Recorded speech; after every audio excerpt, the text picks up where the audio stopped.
Hello viewers, আমার হাতে যে ওষুধটি দেখতে পাচ্ছেন ওষুধটি হচ্ছে নাপা র্যাপিড। আসলে নাপা র্যাপিডের বেশ কিছু কার্যকারিতা রয়েছে, তার সম্পর্কে আজকে বিস্তারিত আলোচনা করব।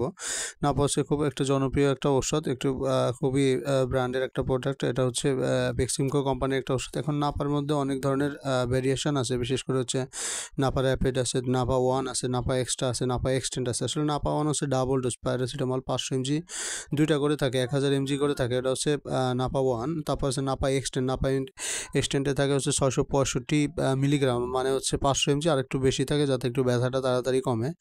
তারপর হচ্ছে নাপা এক্সট্রা, যেটাতে প্যারাসিটামল 500 mg থাকে এবং হচ্ছে ক্যাফেইন থাকে 65 mg।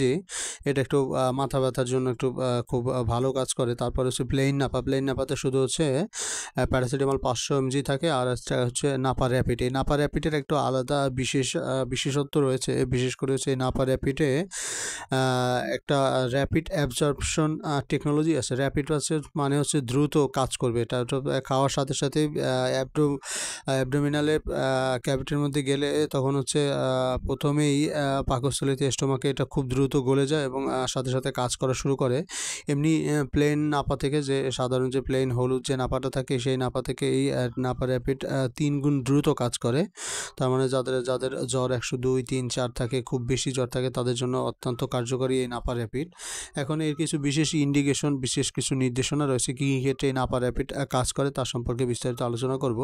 প্রথম হচ্ছে আমরা জানি হচ্ছে প্যারাসিটামল হচ্ছে পেইন এবং হচ্ছে ফিভার রিডিউস করে, যেটা হচ্ছে অ্যান্টি ইনফ্লামেটরি, অ্যান্টিপাইরেক্সিয়াল ড্রাগ বলে এটাকে।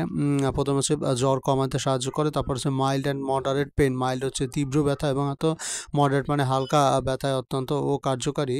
তারপর হচ্ছে অস্ট্রিও আর্থ্রাইটিস, বিশেষ করে যাদের মেরুদণ্ডের বিভিন্ন হাড় ক্ষয় থাকে, তাদের এই অস্ট্রিও আর্থ্রাইটিসের সাথে এই ব্যথা কমাতে এই প্যারাসিটামল বা সেই নাপা র্যাপিড ওষুধটি ব্যবহার করা হয়ে থাকে।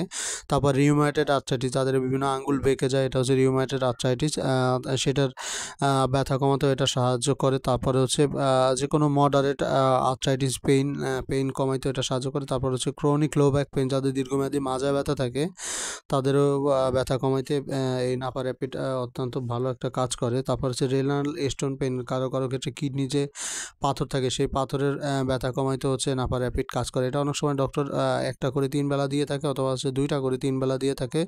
পেইনটা যখন সিভিয়ার হয় তখন হচ্ছে 2টা করে 3 বেলা দেওয়া হয়। তারপরে হচ্ছে নিউরোপ্যাথিক পেইন, কারো কারো ক্ষেত্রে নার্ভের যে ব্যথা থাকে, সেই নার্ভের ব্যথা কমাইতেও এটা সাহায্য করে। তারপরে হচ্ছে পোস্ট অপারেটিভ অথবা মাইল্ড অ্যান্ড মডারেট পেইন, যাদের অপারেশনের পরবর্তী সময়ে, বিশেষ করে সিজারের অপারেশন অথবা হচ্ছে অ্যাপেন্ডিসাইটিসের অপারেশন বা যে কোনো অপারেশনের পরে ব্যথা কমাইতে ডাবল ডোজে সাধারণত ডক্টর এটা 5 থেকে 7 দিন দেয়া থাকে। ডাবল ডোজেসের 2টা করে 3 বেলা খেতে বলে, অন্তত 5 থেকে 7 দিন। তারপরে এখন জানবো এর কিছু বিশেষ পার্শ্ব প্রতিক্রিয়া রয়েছে, বিশেষ করে যে হেপাটোটক্সিসিটি। এই যাদের হেপাটোটক্সিসিটি মানে হচ্ছে এটা লিভারে এক ধরনের একটা ইফেক্ট করে। যাদের লিভারে অসুবিধা রয়েছে তারা অবশ্যই ডক্টরের পরামর্শ ছাড়া এই নাপা র্যাপিড বা নাপা বা প্লেন নাপা কখনোই এই ওষুধ খাওয়া যাবে না। আর একটা জিনিস হচ্ছে, এটা একটা অ্যালার্জিক রিয়াকশন করে, যেটার নাম হচ্ছে স্টেভেনজেসন সিনড্রোম। এটাতে প্রচণ্ড রকমের, একদম খারাপ রকমের এক ধরনের অ্যালার্জিক র্যাশ ওঠে। এটা ফেজের সাথে, মানে খুবই সিভিয়ার একটা র্যাশ ওঠে। এটা কারো কারো ক্ষেত্রে যদি এই ওষুধটা গ্রহণের পরে হয়ে থাকে, অবশ্যই ডাক্তারের সাথে যোগাযোগ করতে হবে। সবাইকে অনেক অনেক ধন্যবাদ। ভালো থাকবেন সবাই।